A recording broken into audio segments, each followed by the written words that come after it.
divisive, the most controversial review of them all. The IGN review, 7 out of 10. Boo! Too much space.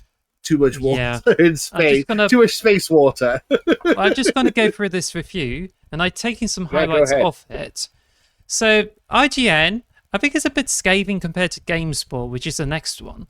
But it just seems like as if they had so many hours and playing with it, there's a lot of friction to it. So it just begins with, even when it's mostly righting the ship and other stuff in the story, side quests and launching boarding parties and enemy ships, there were still too many problems that constantly popped up, forcing me to curb my excitement. Okay, again, I've had one glitch this whole time, so I don't see that at all, but keep going. Even if after about 70 hours, there are major quest lines that I haven't even touched. Granted, it's nowhere near as precise and lifelike as motion capture performances we see in The Last of Us and God of War, but it's on par with other big RPGs where you interact with hundreds of NPCs for dozens of hours, like Baldur's Gate 3. And it's just like, that's bullshit. Yeah, because so The Last of Us and the God of War are essentially movies. Essentially, you got like 5 characters, you can animate their faces, and they use like points on their face, and they literally scan someone's face. Whereas this has all been done by like they got like AI doing all these voices and thousands of voice lines, different dialogue, different. I think the facial animations are great, especially considering it's been like mass produced over thousands of characters. I think that's bullshit. That's a really bad criticism. And you skipped over the side quest. I've spent 70 hours and I've still got major quest lines to do. Why is that a bad thing?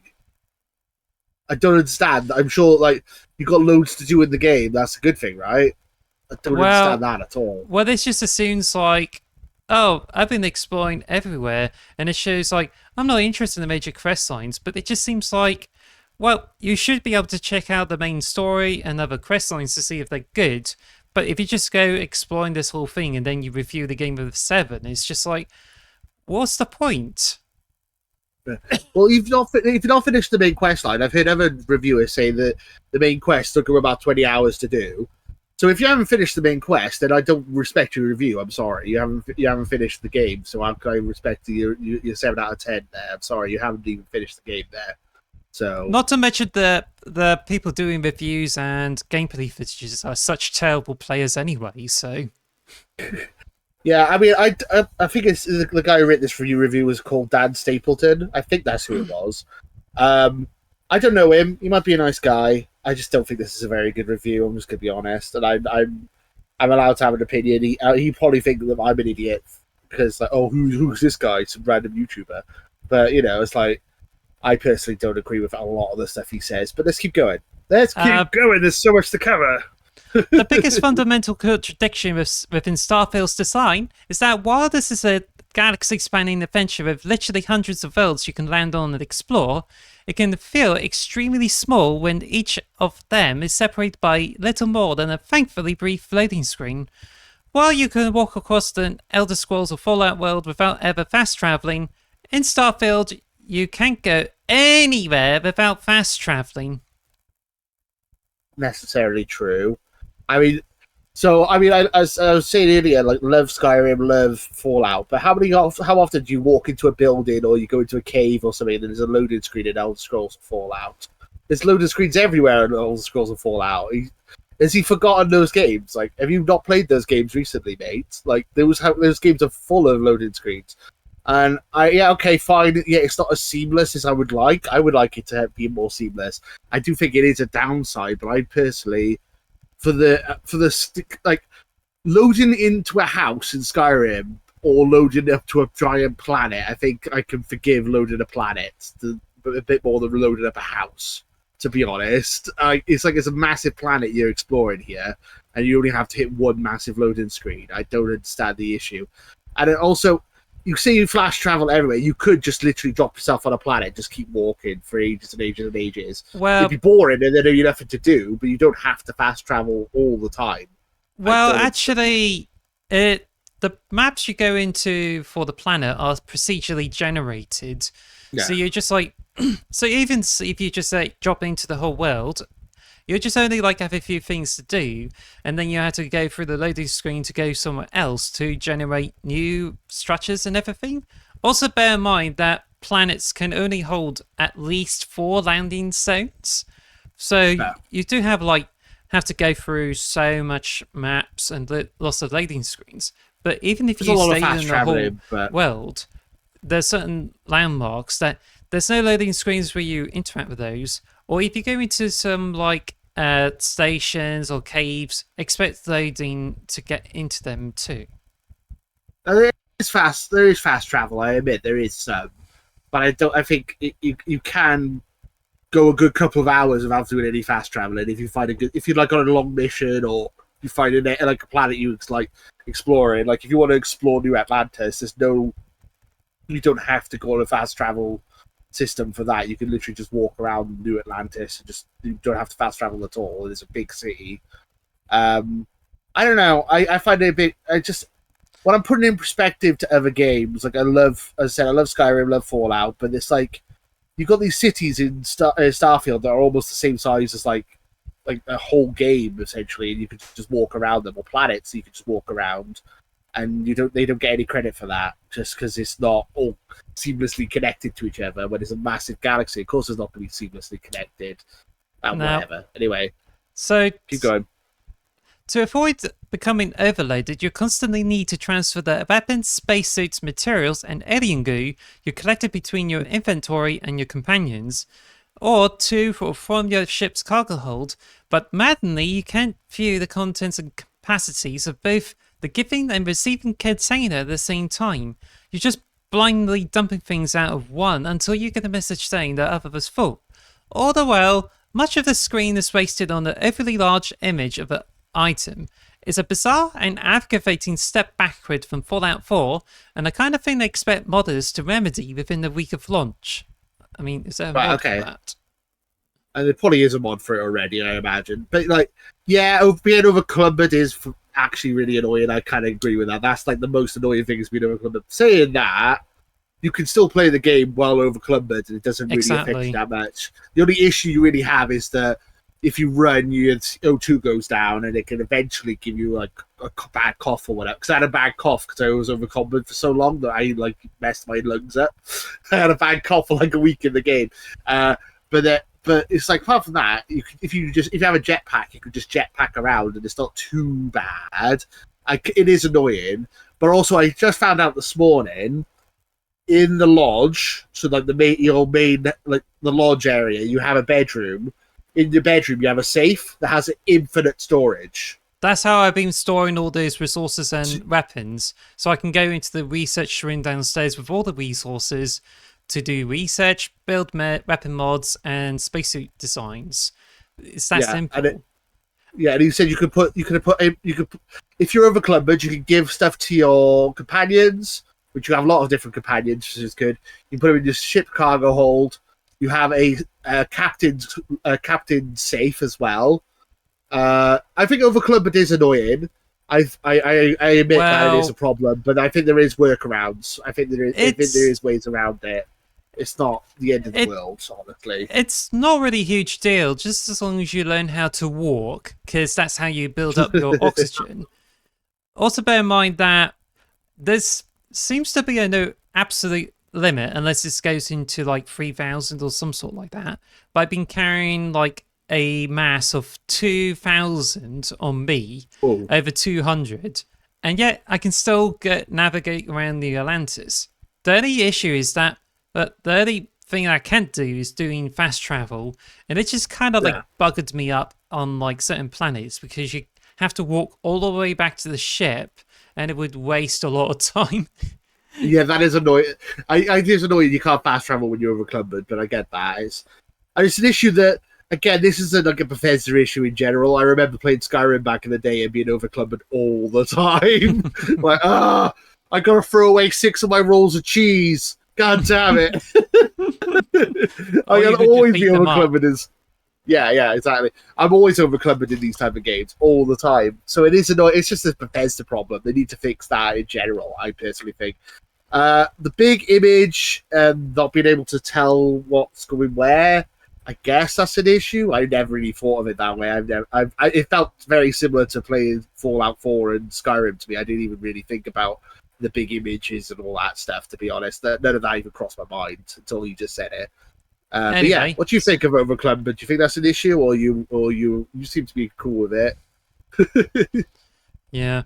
Well, I'm sure a lot of people would say that is a biggest issue for the game. So, yeah. I agree with it. It is the biggest issue, but at least you couldn't store any. At least you can store more than what you can allow yourself to be, because if you go to like a cargo on a ship or go to certain containers, you cannot put any more stuff there. So it's almost like saying, "Oh, it can't fit this there," and it would have been better if everyone's got pockets there. But please, bitch, please. You haven't even checked out like certain parts of clothing, especially like lots of clothes for women that don't often have pockets in them. So you have to like carry stuff with your phone sometimes. But I'm sure there are some parts of clothing for women that actually got pockets, and this is actually seen as a huge benefit. I mean, that sounds realistic to me, that women don't have pockets in real life either. Like that's like it seems like that seems tied in. What was I going to say as well? Oh yeah, so also you talking about storage space, cargo space. I got two ships. I got the one ship now is called. I renamed the Frontier to the Nakamura. It's I got 6 hubs. They're all wrestling themed, yeah. So there's 6 hubs, and it's got massive storage. And I want to have an increased cargo space, but it won't let me have an even bigger cargo space. I can carry about 500 mass in there, which isn't too bad. And then I got the Lynch, which is my fast ship, which is like small, but it has no cargo space. So it's very frustrating that when I'm using the Lynch to just get from planet to planet really fast and just do dogfighting in it, I can't put any more cargo space. I've run out of cargo space. I'm like, can't I just move all the cargo into my other ship and just leave it there? And then when I'm not using it, I can use the other ship. I've seen people building ships where they put all the cargo boxes there so they can travel with lots of resources in their ships, which can go as far as like 3,500, and it's usually for like outposts where you usually have farmed so many resources to craft with. And so I even built outposts where it just creates all the resources, put them in the storage boxes and put them into the transfer bay, and already ran out of space in it, which is good for like getting more perks for like payload, which is getting more cargo for the ship.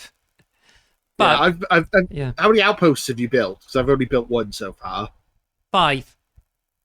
You built 5 outposts? Wow. What? I built 1. Well, actually, it's just 4 actually, because there's. I think I built the first one, which just collects cobalt and nickel, which is useful for creating magnets for XP gain.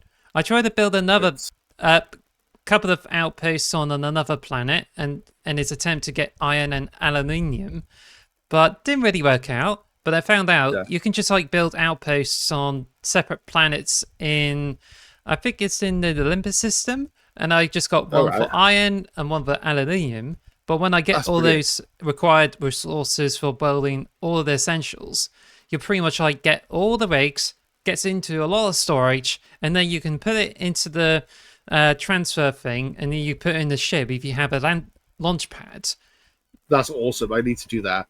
Also, remember, you need to link up the extractor to the storage and the transfer chest using Outlook links. And I didn't notice the first time. Yeah, I haven't got a transfer chest. I need to do that. I've got them all attached to different chests and stuff. I got a little space base. It's got like a landing pad and everything on it.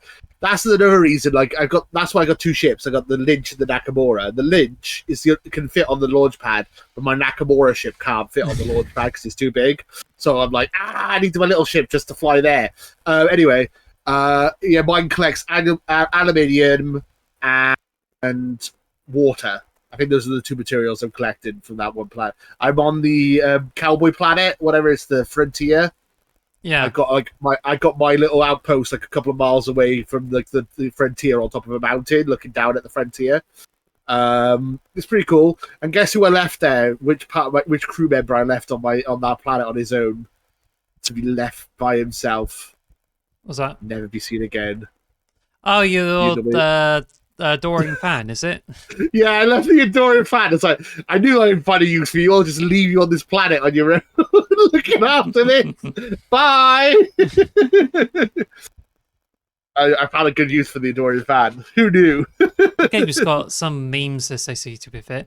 And speaking of which, this guy of voiced, it kind of goes into a bit of the spoily things, but it's related to one of the quest lines. So if you go into Hope Tech, and there's a CEO called One Hope.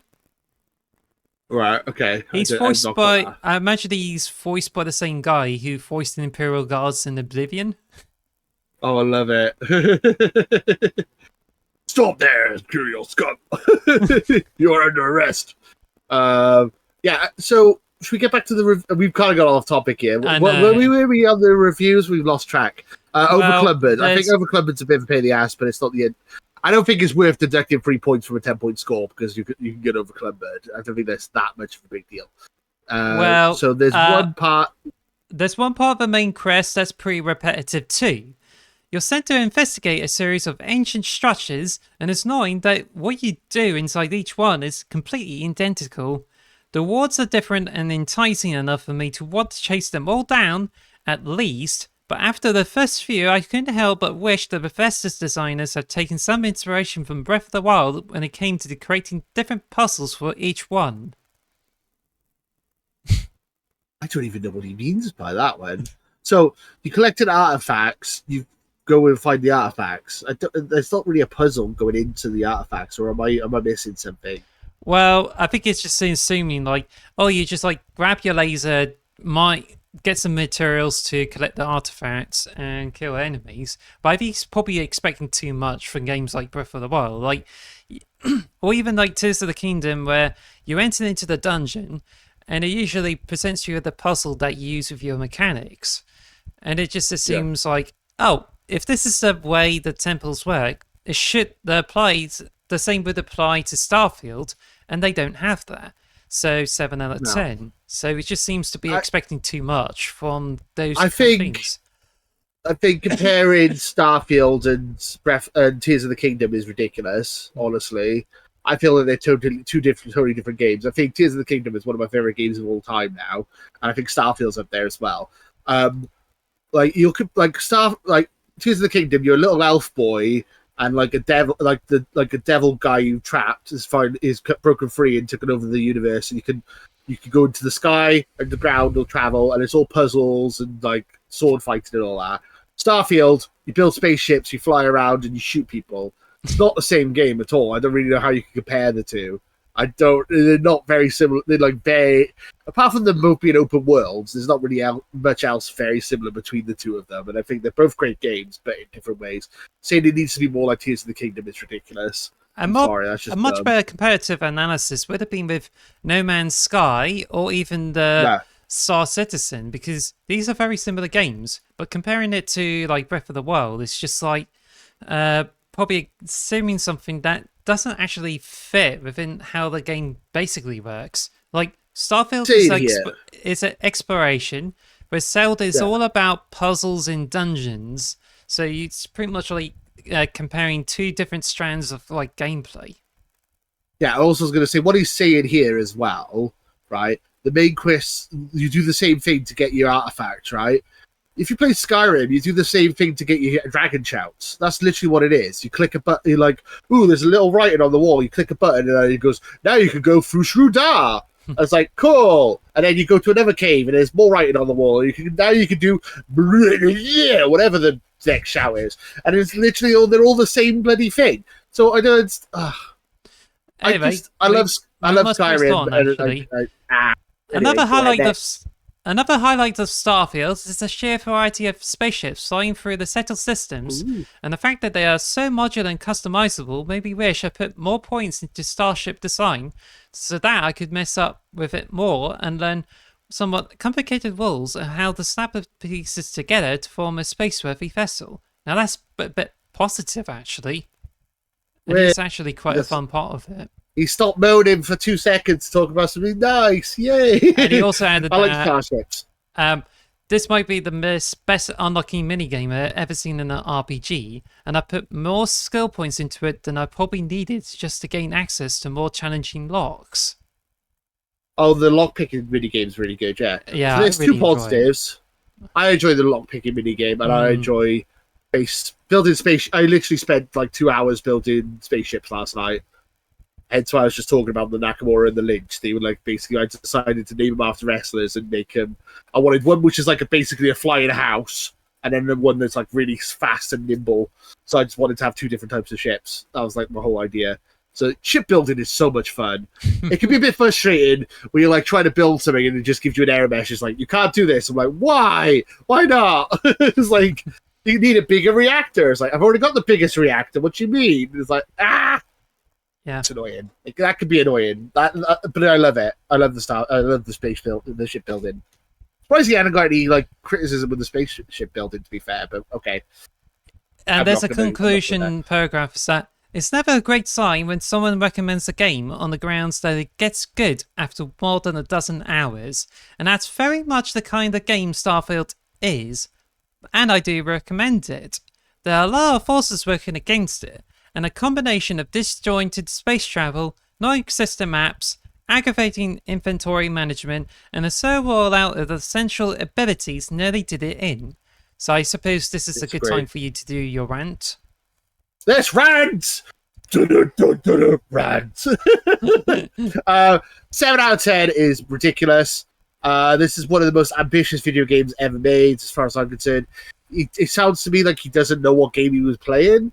He keeps saying it, comparing it to stuff like Tears of the Kingdom and Breath of the Wild. As much as I love those games, they're totally different types of games. Those are puzzle, action, adventure games, whereas this is a first-person shooter with big environments which you can get to explore. And there's a lot of conversations. It's like, as much as I love Tears of the Kingdom, the most conversation you get is "Kia, Kia, yeah." That's like literally all your conversation options on in in Zelda. whereas in Starfield, you could be whoever you want, whatever you want, and there's so many different so many different storylines.